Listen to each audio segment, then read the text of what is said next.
क्या कोई पत्नी अपने पति को एक बार नहीं, दो बार नहीं, बल्कि तीन तीन बार मारने की कोशिश कर सकती है? सोचिए, पहली कोशिश नाकाम हो जाए और दूसरी भी नाकाम हो जाए और वो फिर तीसरी कोशिश करे और आखिरकार वो तीसरी कोशिश में वह पति जिसको वो मारना चाहती थी उसकी जान चली जाए। जी हाँ दोस्तों, आज की जो कहानी है एक ऐसे ही पति पत्नी के रिश्ते की कहानी है जहाँ पर एक पत्नी अपने ही पति को एक नहीं, दो नहीं, बल्कि तीन तीन बार मारने की कोशिश करती है एंड एंड में वो कामयाब हो जाती है। नमस्कार दोस्तों, मेरा नाम है सुमित और आप देख रहे हैं मेरे इस यूट्यूब चैनल को। आज की कहानी जो मैं आपको सुनाने जा रहा हूँ वो तेलंगाना के एक निजामाबाद की है। ये एक ऐसी कहानी है जिसने यह सवाल खड़ा कर दिया है कि आखिर किसी इंसान के अंदर इतनी बेरहमी कैसे आ सकती है। यानी कि कह सकते हैं कि उन जो पति पत्नी का रिश्ता था वो करीबन करीबन 5 साल पहले का था एंड उसमें जो पत्नी होती है उसका नाम संध्या होता है एंड जो पति होता है उसका नाम प्रशांत होता है, जिनकी शादी लगभग लगभग 5 साल पहले हुई थी। दोनों जो शख्स थे ये निजामाबाद में रहते थे। जब इनकी शादी होती है तो उसके कुछ समय बाद जो प्रशांत होता है उसकी गल्फ में ना नौकरी लग जाती है एंड वो वहाँ काम करने चला जाता है एंड वहाँ काम करते करते प्रशांत को लगभग लगभग 2 साल बीत जाते हैं। वहीं जो ये प्रशांत है, जो संध्या का पति होता है, जब हज़ारों किलोमीटर दूर नौकरी कर रहा था तो उधर जो उसकी ये पत्नी थी संध्या, उसकी नज़दीकियाँ ना अपने ही पड़ोस में रहने वाले एक अनिल नाम के युवक से बढ़ने लग जाती है एंड धीरे धीरे क्या होता है कि दोनों के बीच एक प्रेम पसंद शुरू हो जाता है एंड ये सब जो होता है ये लगभग लगभग इनका 2 साल तक सब कुछ चलता रहता है।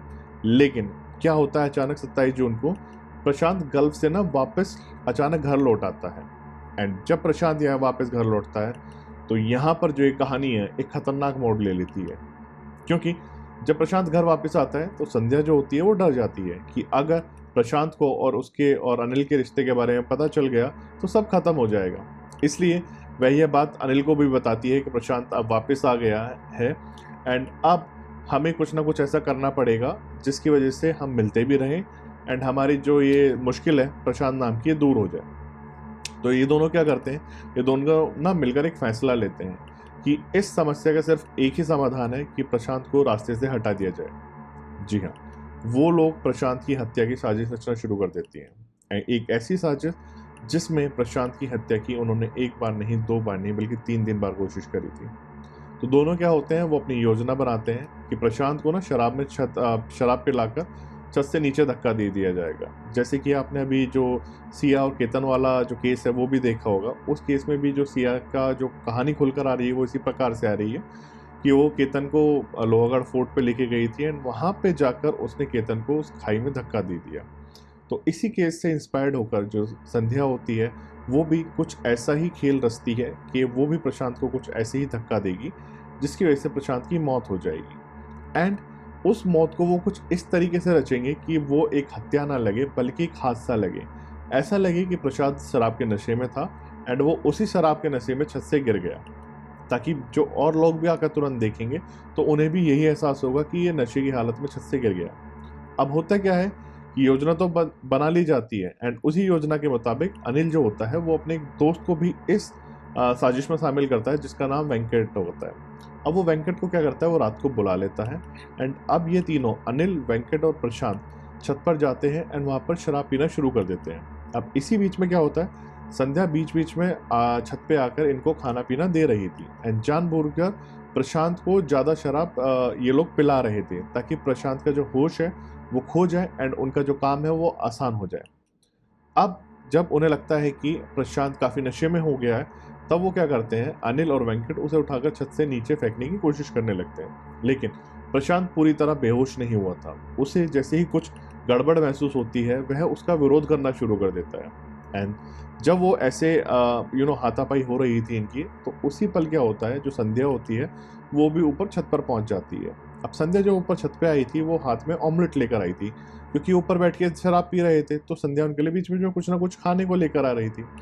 अब संध्या जैसे ही ऊपर आती है ऑमलेट लेकर तो वो क्या करती है, वो देख रही होती है जब ये इनकी हाथापाई चल रही होती है तो वो जो ऑमलेट लेकर आई थी वो उस प्लेट को नीचे रखती है एंड सीधा तुरंत अपने पति के पास पहुंचती है एंड वहाँ पे जैसे वो अनिल और वेंकट उसे पहले से ही पकड़े हुए थे तो तभी संध्या क्या करती है, संध्या और ज़ोर से पीछे से प्रशांत को धक्का दे देती है, जिस धक्के के बाद जो प्रशांत होता है वो छत से नीचे गिर जाता है। अब तीनों को लगा कि अब उसकी शायद मौत हो जाएगी, लेकिन ऐसा कुछ नहीं हुआ था, क्योंकि जब वो भागकर नीचे जाके पहुंचकर देखते हैं तो प्रशांत अभी भी जिंदा था, उसकी सांसें अभी भी चल रही थी, लेकिन उसको कुछ गंभीर चोटें तो लगी थी, लेकिन उसकी सांस फिर भी चल रही थी, वो जिंदा था। अब जैसे ही प्रशांत छत से गिरता है तो काफ़ी शोर हो जाता है। अब शोर सुनकर जो होते हैं, जो वहाँ के आसपास के उसके पड़ोसी होते हैं, वो भी भाग कर आते हैं। जैसे ही पड़ोसी सारे भागकर वापस आते हैं तो संध्या क्या करती है, संध्या तुरंत ना एक कहानी बना देती है कि ये लोग सारे सब छत पर शराब पी रहे थे, और जब ज़्यादा पी ली इन लोगों ने तो प्रशांत को ना नशा हो गया एंड वो खुद ब खुद छत से गिर गया।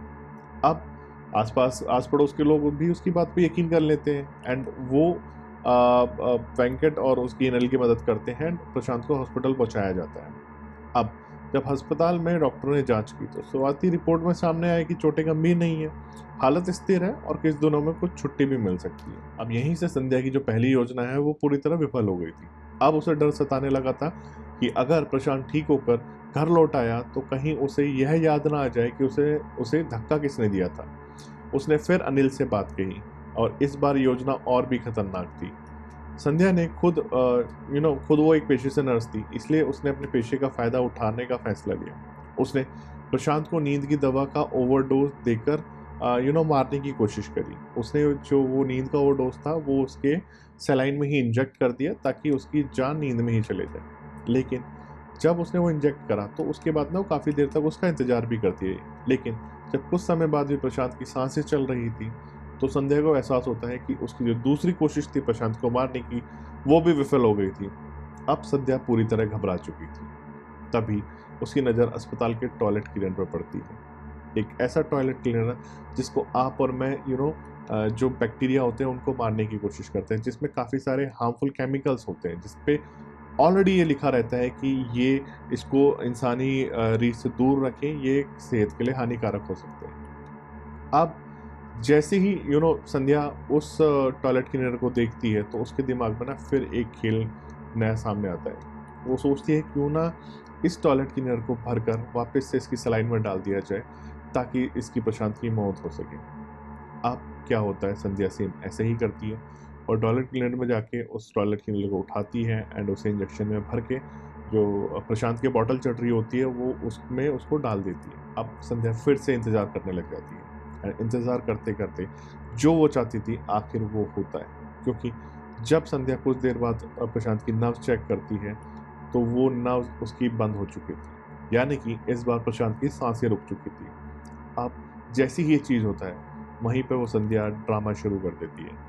वो तुरंत चिल्लाती है, रोना धोना करती है एंड डॉक्टरों को तुरंत बुलाती है एंड डॉक्टरों को ये बताती है कि अचानक प्रशांत की तबीयत बिगड़ गई है एंड देखो उसको क्या हो रहा है। अब डॉक्टर जब जांच करते हैं तो प्रशांत को इस हालत में देखकर उसको मृत घोषित कर देते हैं। अब जिस दिन प्रशांत की मौत हुई वो दिन थी 30 जून का एंड शुरुआत में सभी लोग इसको एक हादसा मान रहे थे, लेकिन जो प्रशांत की माँ होती है उसको ना कहीं शुरू से शक हो रहा था, क्योंकि आजकल आप सब लोग और हम लोग भी ये चीज़ें देख रहे हैं कि काफ़ी सारे ऐसे केसेस आ रहे हैं जिसमें जो पार्टनर ही होता है वो एक पार्टनर का हत्यारा निकल रहा है। अब उन्हें पता तो ये ज़रूर था कि अभी बेटा गल्फ से लौटा है एंड छत से गिरने के बावजूद भी कहीं ना कहीं उसको मामूली ही चोटें आई थी। डॉक्टर कह रहे थे कि वो ठीक हो जाएगा, लेकिन सडनली ऐसा क्या हुआ कि उसकी अचानक जब वो ठीक हो रहा था तो उसकी मौत हो गई। और कहीं ना कहीं उसकी माँ को अनिल की और संध्या के रिश्ते के बारे में उड़ती उड़ती खबरें भी पहले से सुनने को आ रही थी। तो अब प्रशांत की माँ क्या होती है, वो 1 जुलाई को पुलिस के पास पहुंचती है एंड उन्हें पुलिस को बताती है कि मुझे कहीं ना कहीं अपनी बहू पर शक है एंड उसी शक के बयान पर वो अपनी रिपोर्ट पुलिस के सामने दर्ज कराती है। अब पुलिस क्या करती है, पुलिस अपनी जांच शुरू करती है, सारी कॉल डिटेल निकाली जाती है, उसमें वो संध्या की और अनिल के बीच जो लगातार बातें हो रही थी उसकी डिटेल्स भी सामने आती है एंड साथ ही साथ इसके बाद पड़ोसियों से भी पूछताछ की जाती है। किसी को अगर कुछ पता है तो उनसे भी पूछा जाता है कि ऐसा ऐसा कुछ है या नहीं है। साथ ही साथ सीसीटीवी की फुटेज खंगाली जाती है। अब जब पुलिस इसकी जांच कर रही थी तो पुलिस को पता चलता है कि प्रशांत की हत्या की योजना तो पहले ही बना ली गई थी, अब सिर्फ पोस्टमार्टम का इंतजार था। अब जब रिपोर्ट आई तो उसमें एक ऐसे रासायनिक पदार्थ के संकेत मिले जो टॉयलेट क्लीनर से मेल खाते थे। इसके बाद तो होता क्या है, जब पुलिस को पोस्टमार्टम रिपोर्ट मिलती है तो पुलिस पूछती है कि यहाँ पे इसके पास कौन था कौन नहीं था। तो पुलिस जब अस्पताल में इसे पूछताछ करती है तो उन्हें पता चलता है कि इनके पास संध्या थी। अब जैसे ही पुलिस को ये पता चलता है, पुलिस तुरंत संध्या और अनिल को हिरासत में ले लेते हैं एंड उनके साथ पूछताछ करना शुरू कर देते हैं। थोड़ी सी आनाकानी के बाद जब पुलिस अपनी सख्ताई करती है तो दोनों टूट जाते हैं एंड अपना जुर्म कबूल कर लेते हैं। अब जब उन्होंने जुर्म कर लिया था तो इसमें जो उनका तीसरा साथी था वेंकट, पुलिस उस तक भी पहुंच जाती है, उसको भी गिरफ्तार कर लेती है। अब वेंकट ने भी स्वीकार कर लिया था कि धक्का देने की घटना में वह मौजूद था, लेकिन संध्या ने अपने पति को खुद धक्का दिया था, उसमें वेंकट का कोई हाल नहीं था। सो फिलहाल तीनों आरोपी अब गिरफ्तार हैं और पुलिस की कार्रवाई अभी भी जारी है। लेकिन दोस्तों, इस पूरी कहानी का जो सबसे चौंकाने वाला हिस्सा है ना, वो यही है कि एक ही व्यक्ति को मारने के लिए एक इंसान कैसे 3 अलग अलग तरीके अपना सकता है एंड उसको उस अंजाम तक पहुंचाने के लिए वो कितना बेचैन हो सकता है कि वो तीसरे जब वो तरीका अपनाए, तीसरे में उसने उसकी हत्या ही कर दी। तो ये थी दोस्तों आज की कहानी। कमेंट बॉक्स में बताइएगा आपको ये कहानी कैसी लगी। अगर आपको ये कहानी पसंद आई है तो वीडियो को लाइक करें, अपने लव्ड वन के साथ शेयर करें, और अगर आपने मेरे चैनल अभी तक सब्सक्राइब नहीं करा है तो मेरे चैनल को जरूर सब्सक्राइब करें। तब तक के लिए धन्यवाद।